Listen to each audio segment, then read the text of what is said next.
Viva la Mexico! You guys already know what time it is, man. By Bermicos, how you guys doing today? Tambien.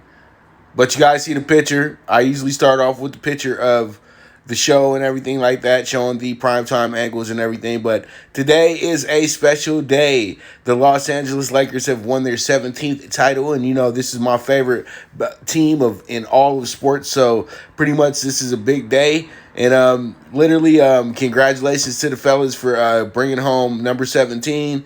I know it means a lot to them. It was great to witness that as well, too.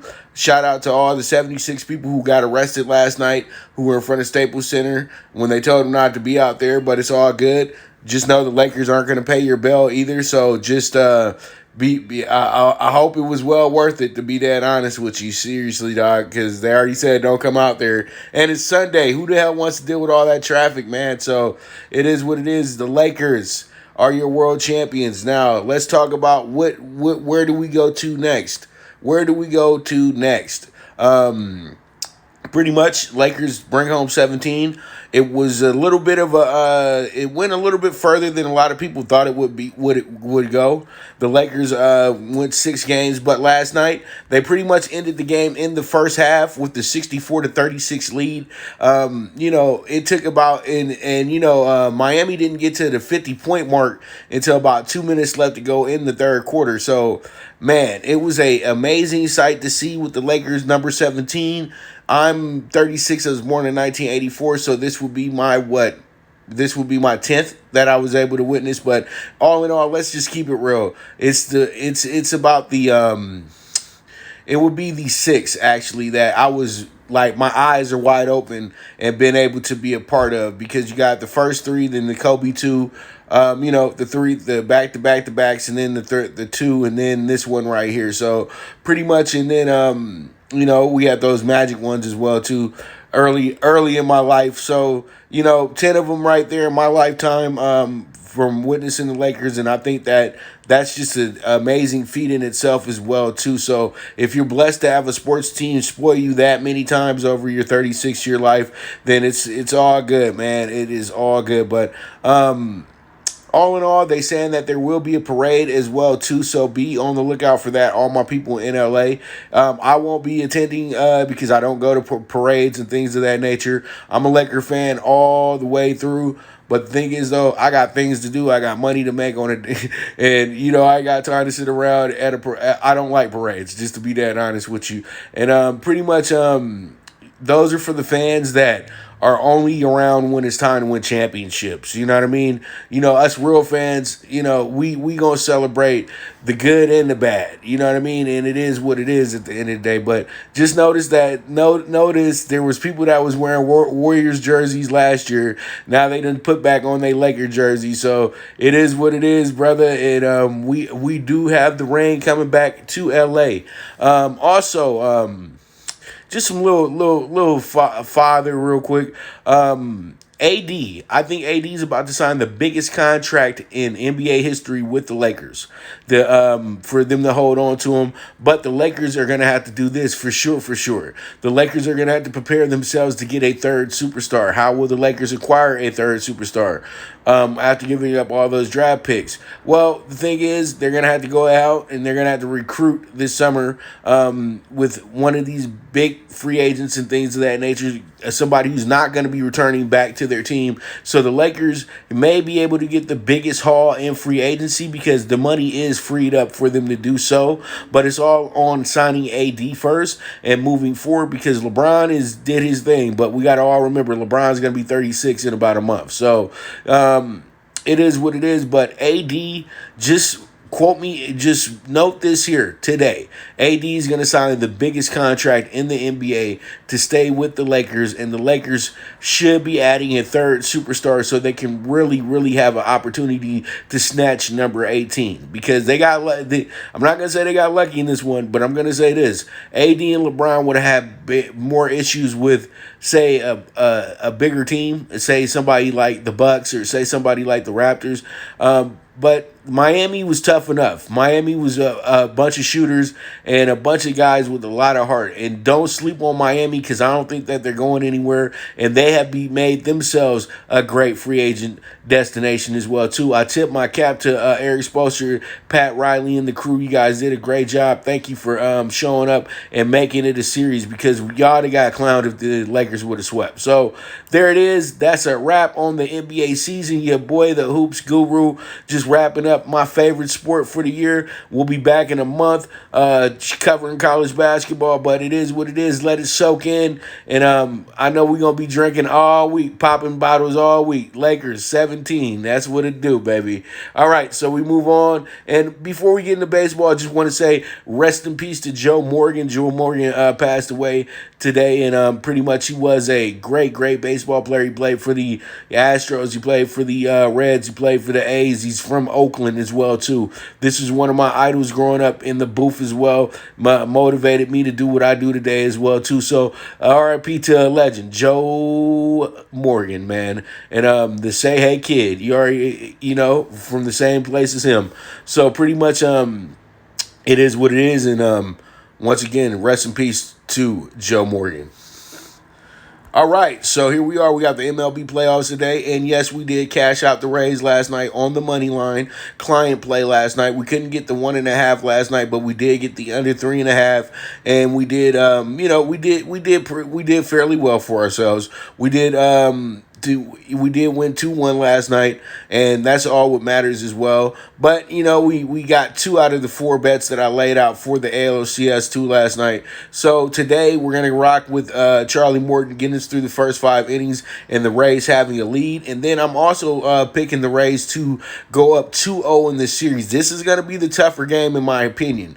Game 1, that was a fill-out game, and the pitching, the better pitching won in that game. And we all know who has the better pitching. It's the Rays.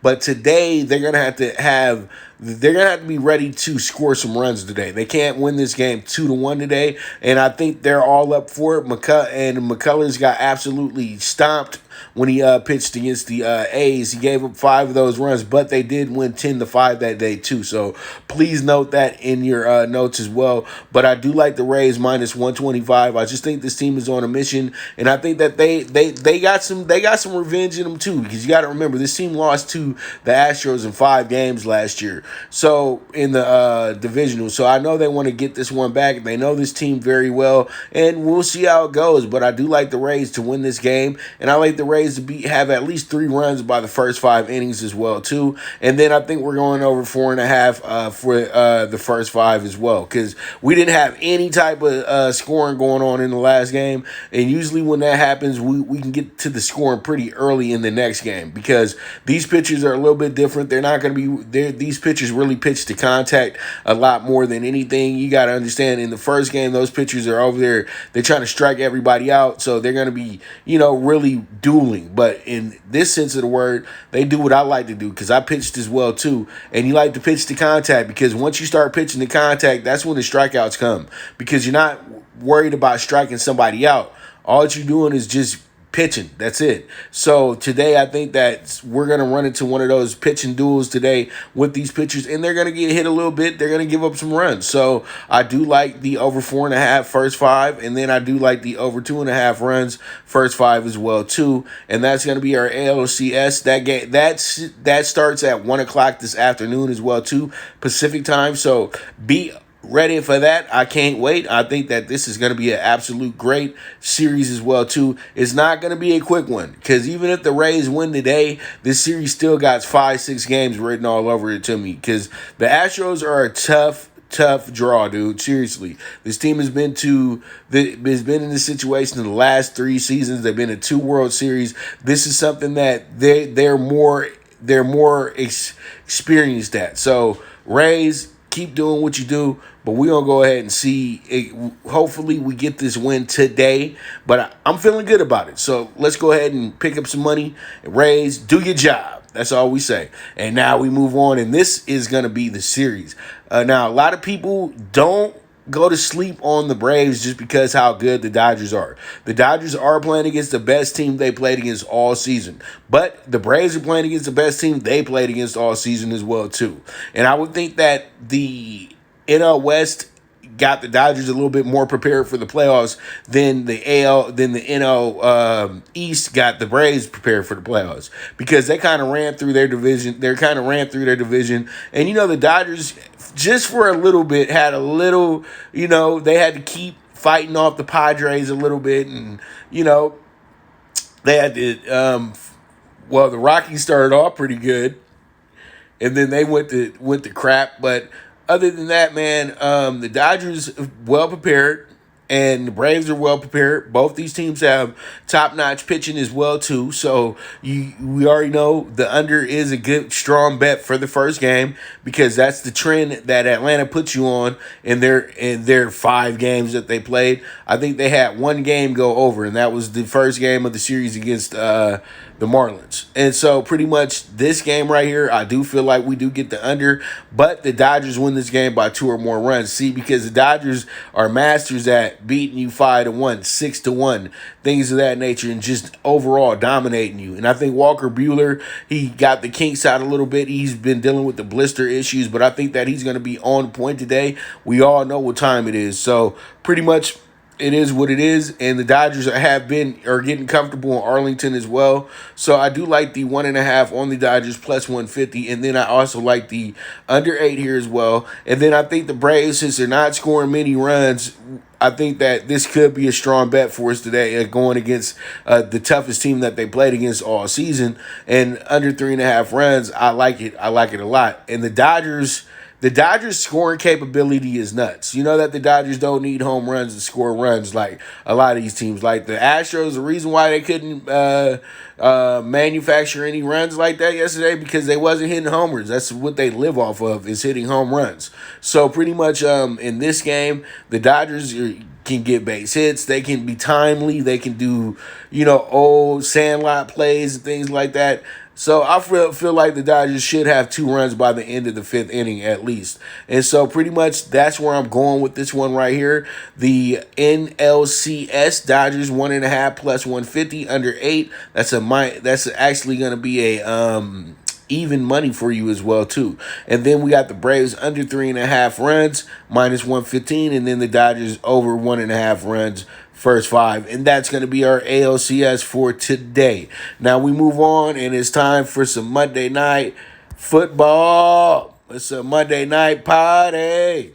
It's Breeze going against his former team from years and years ago. Damn near, Breeze ain't played for them in almost 20 years, dog. So, pretty much that was a very, very, very, very long time ago. That was in the first chapters of the Drew Brees book, and it was okay. Everybody always puts 20s on 10s in this situation, but the Chargers never made the playoffs with Drew Brees as the quarterback. So just go ahead and put that in your notes as well too. They always were a really good team that went 8-8. Okay, and then Drew Brees was a stat machine like he is now, and then making the move to New Orleans, that was a risky business at the time when New Orleans did pick him up, because he was coming off a very, very bad shoulder injury as well too, and doctors said that he really shouldn't be playing at all ever again. But, it was a freak tackle, and I think the late, great Sean Taylor was the one who did that to him as well, too. I know Sean Taylor damn near killed a kicker in the Pro Bowl, so I wouldn't put it past him if he did that to Drew Brees. But, pretty much that changed the rules of the game as well, too. A lot of guys kind of stopped, hitting so hard in that situation. So with the Monday night football bets, man, we're going to take the Chargers plus 195 first half today. I really do like that. I think that this will work out, and it's going to come out and be a really good game, to be dead honest with you, man. So Chargers first half, I think they start off fast. We've seen this with the Chargers all season, that they start off very quick in games, and the Chargers don't have nobody siding with them like that. Everybody's Saints, and this ain't the week to do that. You saw what happened yesterday. You saw the Raiders beat the Chiefs. You saw the Dolphins beat the 49ers. You saw the Vikings damn near beat the Seahawks last night as well too. And you saw the Giants literally just get the game robbed away away from them yesterday, losing 37-34. So we're now at the point in the NFL season where these teams are, you could have, your records really don't matter. It's about how you show up in the matchup on the day. And I think the Chargers are thirsty for a win after pretty much playing. The Chargers have played damn good football. Who has blown the Chargers out? Nobody. So Chargers, I know you only have one win on the season, but you guys were right there in the thick of things with the Bucks. You could have beat them. They were right there in the thick of things with Carolina, a team that they kind of were dimming and done with, and damn near beat Kansas City as well too. So you got a team that's sitting over here 1-3 right now that could easily be 3-1, 4-0, and 2-2 at worst. It's just that they got to get out their own way, and I think today, with the way that the Saints go about games, I think that the Saints are going to be in a little bit of trouble here today, because I feel like the Chargers probably have a better roster than the Raiders. The Raiders just have a better coach. And so when you look at that and put all that together, I expect the Chargers to be up at the half. I'm not saying they win the game, but I do expect them to be up at the half.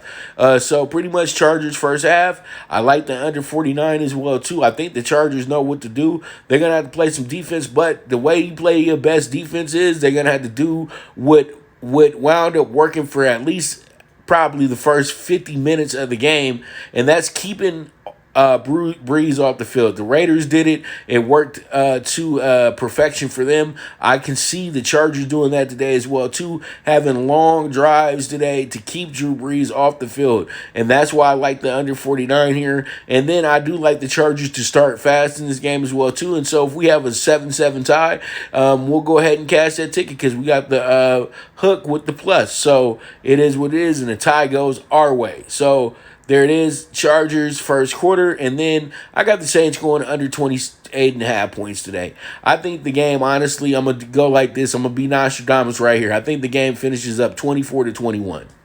All right? That's the winning score right there. And pretty much you guys already know where we're going with the NFL bet exchange. We had this at a plus 7.5 as well, too. So pretty much you guys already know what it is. This is going to be one of the games of the day today that is going to be very overbet because it's Monday Night Football. But I think the better games are in baseball today. But this is going to be a doozy. This is going to be a good one. I look forward to it. The young boy Herbert going against the old wily vet in Drew Brees. All right, so there it is. That's our Monday Night Football bets for today. All right, so we move on to, and we got races over at the Great Race Place today for Columbus Day. And now we don't have to acknowledge that today, which Columbus Day, and get some people offended and things like that. But, happy Founders Day. So pretty much it is the Columbus Day card and everything like that. So I'm going to rock with a first timer by the name of Plum Sexy, and we're going to pair this horse with the 147, and we can go ahead and box it up 1-4-6-7, and then I'm going to have my best value today, which is going to be in race 6, which is going to be the biggest purse of the day, and it's going to be a turf race, turf sprint to be exact. I'm going to go with the horse by the name of Misut, and Misut, I'm going to go ahead and pair him up with the 215. We can go ahead and box it 1-2-4-5, or we can key it 4-1-2-5. And then in the nightcap, I got my man Doug O'Neill's horse, who's pretty much been riding really good. Finished second last time out at Santa Anita, a good second. So this horse comes back around. Good jockey as well too, Tyler Bays. So I'm gonna see how this one goes. So I'm gonna take the key horse.